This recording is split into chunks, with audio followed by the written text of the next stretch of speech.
Washington's campaign to further isolate Iran remains on shaky ground.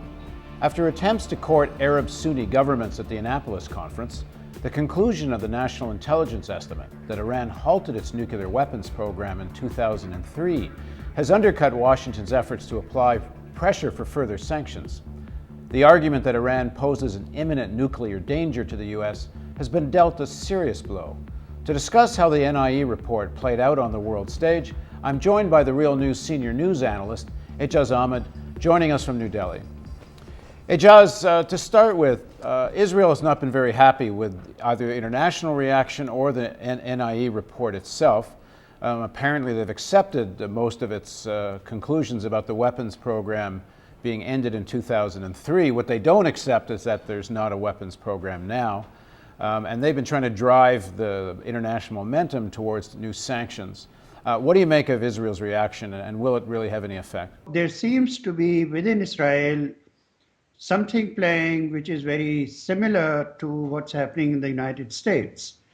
There is the intelligence community which is saying one thing, that yes, since 2003 they have not had a weapons program, but a political establishment telling the intelligence agencies to come up with a contrary evidence. Israel has the most publicly secret nuclear weapons program on the planet. They're not just enriching uranium. Everyone seems to know Israel actually has nuclear weapons. Saudis and other Arab states had in the past not been so openly denouncing the Israeli weapons. Now they're saying you cannot really talk about Irani nuclear program so long as Israel has these. And there is, of course, on the table a proposal from all the Arab states jointly for a nuclear-free West Asia zone, which is actually directed at Israel, which requires that Israel dismantle its nuclear weapons. All the intelligence that's being offered up by the U.S. and Israel seemingly accepts is that there's no imminent threat. So why keep up the rhetoric of imminent threat? I mean, is it partly for domestic politics that one keeps this up? Certainly domestic politics, but Israel has had a settled policy for a very long time that it will not allow a substantial power to arise in the region.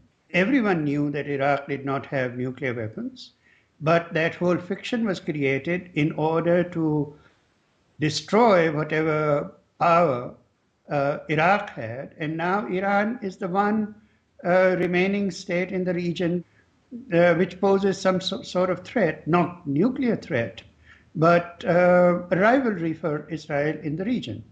So it's much more connected with that. And the nuclear weapons are a sort of a fig leaf for the Israeli policies as much as they are for the U.S. policies. Far from isolating Iran, in recent weeks at least, it seems Iran's winning the diplomatic front as well. So far from being isolated, Iran seems in a stronger position than it was before. All evidence seems to suggest that Arab states, including Saudi Arabia most particularly, have been completely offended by what happened at Annapolis. They had expected that there would be a declaration which would clearly call for for Israel to vacate the territories that it has been occupying, and if it needed, to keep some of the territories which has Israeli settlers there. Nothing of the kind happened in Annapolis. They have retaliated now by doing two things. One, they are normalizing their relations with Iran.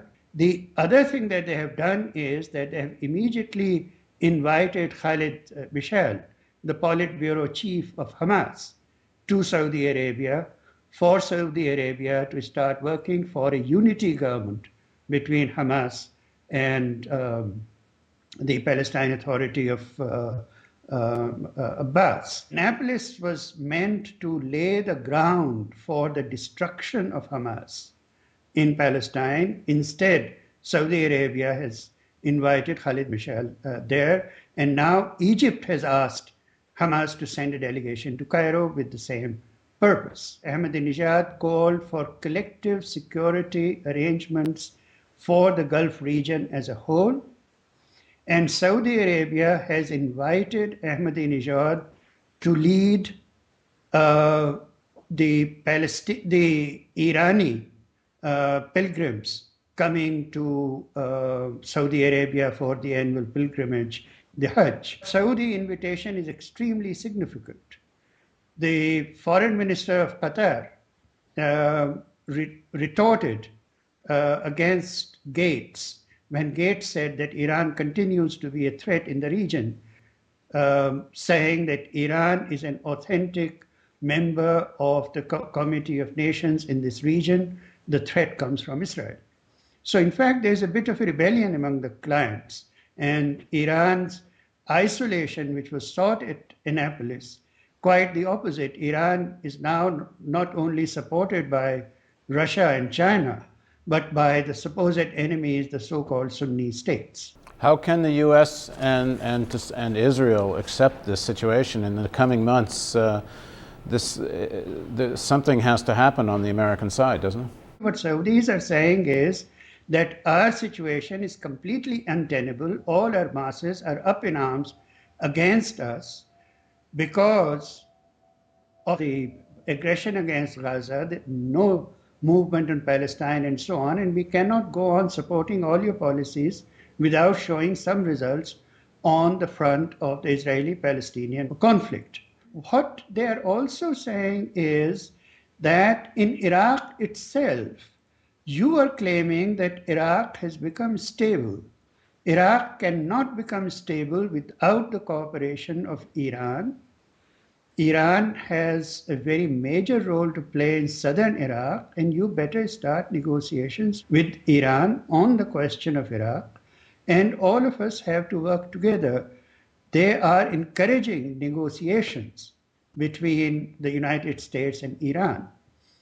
The United States has to take that initiative, otherwise it will find itself in a situation where Arab states come closer to Iran and the US is further isolated in the region.